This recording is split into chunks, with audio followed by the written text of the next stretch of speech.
Okay, I'm going to show you 6 simple steps on how to set the Razor zero stop.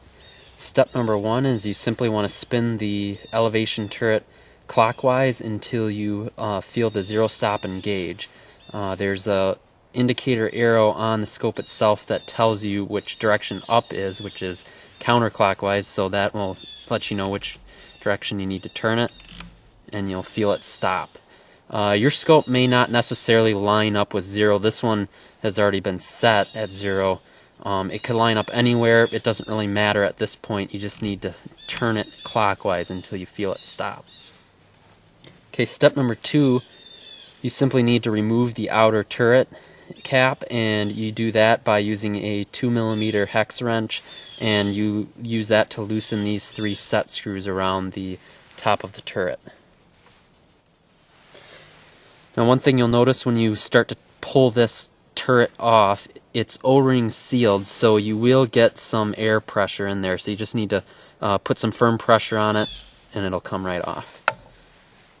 Okay, step number 3. First of all, you'll notice that there's an instruction on the inner turret cap, and that simply is telling you to spin the turret clockwise till you feel the zero stop engage, which we already did that in step 1.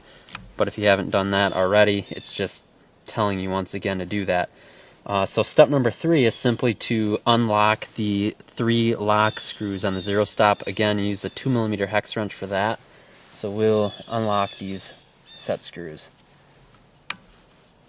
Okay, step number 4 is simply zeroing your rifle scope on your rifle by dialing the elevation and windage turrets, just like you would on a normal rifle scope.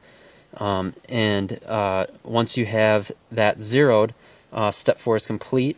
One thing that you will notice is that when these lock screws have been loosened, it disengages from the zero stop mechanism, and it also disengages from the clicker mechanism. It's designed that way because it allows you to fine-tune your elevation. If you've got a real high precision rifle and you want your elevation fine-tuned to a point that's between a click, you can do that. Because there's no clicks, you can actually dial it in between clicks. So when you're dialing in your windage and elevation to zero your rifle, instead of feeling for clicks, you simply have to look at the scale on the inner turret cap and use that to dial. The windage will have clicks on it.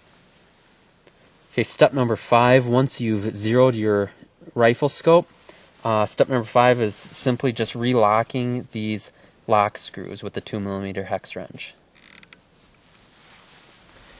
Okay, once those lock screws are tightened again, your clicks should return and your zero stop should be set. You can test that.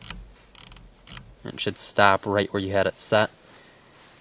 So step number 6 is simply replacing the outer elevation turret cap, and when you replace it, again you'll feel pressure because of these O-rings, and you simply push the turret on and line up the zero mark on the outer turret cap with the indicator line below the turret, and then retighten these set screws.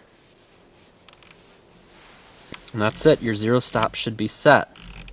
Your click should return to normal, and you should feel a solid stop right at your 0 point.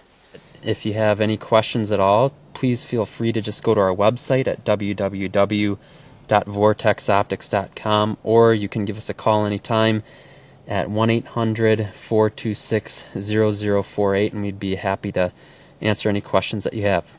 All right, thanks a lot.